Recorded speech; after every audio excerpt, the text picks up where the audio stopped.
I'll try to keep this relatively short. We have a long list of issues that we hope will be addressed this upcoming session. We stand ready to work with Speaker Deal on some of these issues. Our state can no longer afford to stick our head in the sand and pretend that real problems dealing with racial injustice no longer exist. Some of our issues that we've championed for years are coming to a head.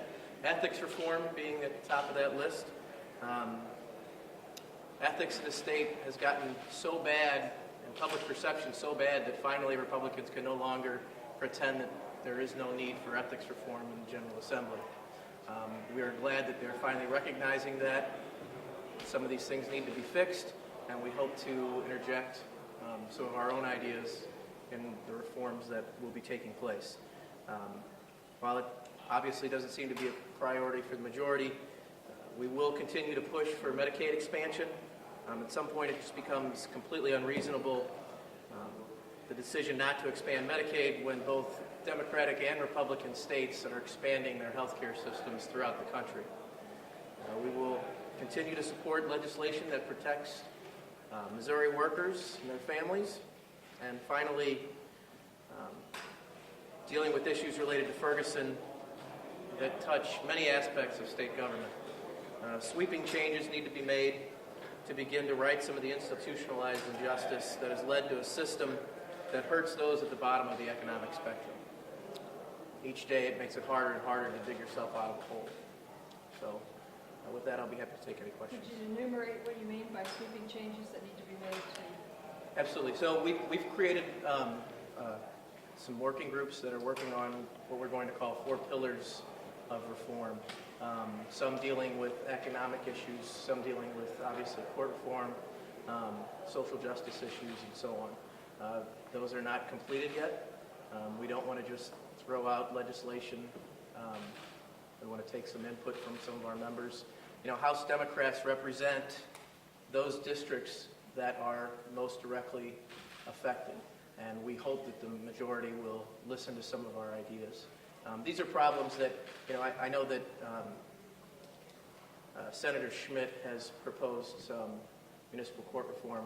We're certainly very supportive of some of those issues, and we're going to be very happy to work with both sides of the aisle here to get some of this stuff done. We just hope they listen to some of our priorities.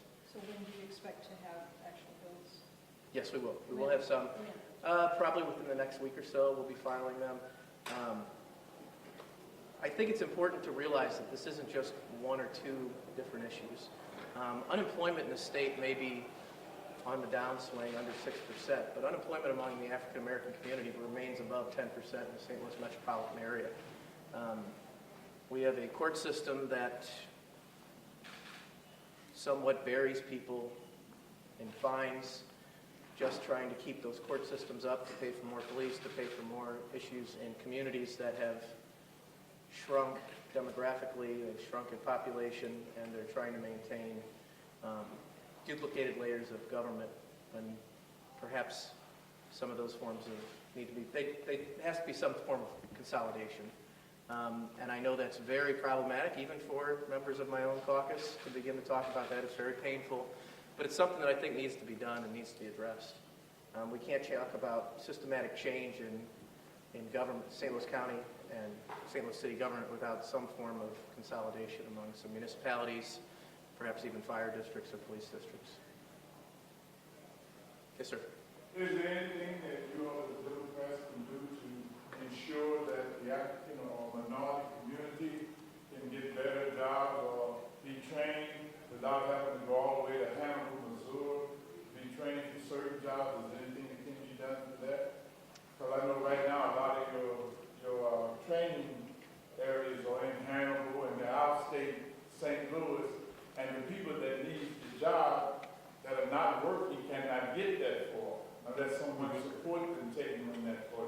Anything can be done for that? Absolutely. I think there's things that we could look at expanding, especially in community colleges in North County. I know that Boeing partners with the community colleges there to begin to have training in the aerospace industry. And with Boeing creating another 2,000 jobs, or bringing a combination of 2,000 jobs in, I think it's important to look at expanding those programs. I know that is currently in the works. dealing back to last year's special session for the voting bill. And so that's stuff we are looking to expand on, is job creation in some of those hardest hit areas. Absolutely. With your diminished numbers, what can you really accomplish in this legislative session?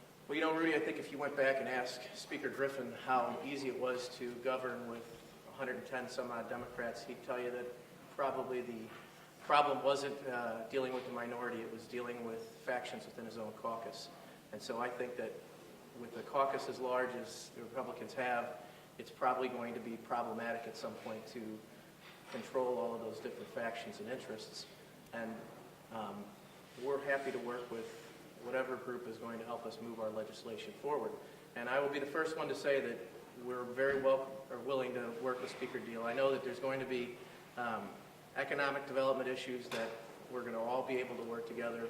We all want to create jobs. We don't always have the same ideas on how to do it, but we're going to try. I've heard from Democratic leaders over the last several sessions talk about the importance of a cooperative system, a bipartisan system. And I've also seen the numbers diminish every session since I have been covering this since 2011. Are you doing the same thing and expecting a different result? No, well, first of all, I would say that things weren't exactly bipartisan last year, maybe on certain bills, but I think that it was fairly contentious. I could directly relate our loss of legislative seats to the lifting of campaign donation limits, if we wanted to go back that far. So this year when we talk about ethics reform, I think it's important to talk about what really needs to happen with ethics reform. Certainly, I think the lobbyist expenditures need to be addressed, but let's face it, you have one individual in the state of Missouri that seems to be buying elections, and I think it's time that we change that. You're a St. Louis guy. How important is it to keep Rams in St. Louis, and how far should the state go to do it? Well, that's the $700 million question, isn't it? Certainly, St. Louis is an NFL team. I recognize the need to keep the Rams there. Is it to the tune of taxpayer dollars? I think it's been proven that perhaps there's other ways to go about that. And I think if you ask Stan Kroenke, he's not planning on using any taxpayer dollars in Los Angeles. And so perhaps there's other ways that we can invest, whether it's bonds that directly are paid back by ticket tax or some other way to help fund a new stadium. Certainly it's problematic at best that we still have, I believe, about 7 more years to repay the bonds from the first stadium. So there's going to be that possibility that the stadium in downtown St. Louis that's empty, while state taxpayers are on the hook for the next few years. And so whatever we do, I think it's important to lock down a long-term lease if we're so lucky to keep the Rams here, to make sure that that's not an issue for future legislatures to deal with. Do you see any convergence of the issues raised by Ferguson with the Medicaid expansion issue? And is that at all helpful to Medicaid, which has been stuck on activity? Does that help move Medicaid forward? Yeah. I can't answer that. I think you'd have to ask the speaker that.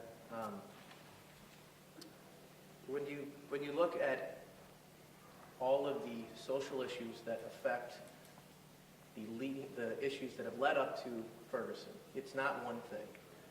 But with chronic unemployment, with the lack of access to health care, these things add up. They create tension. They keep people stuck in a cycle where they cannot lift themselves out. And so I think that is a huge step forward. That would be something that would be absolutely helpful to the residents of Ferguson and begin to help us heal. Whether that happens or not, I can't answer that.